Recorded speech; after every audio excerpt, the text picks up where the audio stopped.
how to link menu to a section in Wix.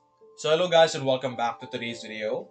In today's video, let's show you how you will be able to have a menu over here being linked to one of your sections in your page in Wix. So first things first, what we're going to do is you're going to click on quick edit over here on your header.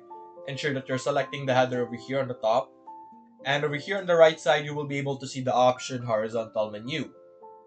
Click on manage menu, and over here it will automatically select our menu over here for us. And now you can see here over here on the left side, what we're going to do is we're going to click on add menu item. And in this section, you will be able to see that we are able to add a section as a menu item in our page. And then simply select the section that you prefer, click on done, and it should be added onto your menu over here on the top, or whatever type of menu that you have on your Wix website. So that's basically it guys. If you enjoyed this video, leave a like and subscribe. Thanks for watching.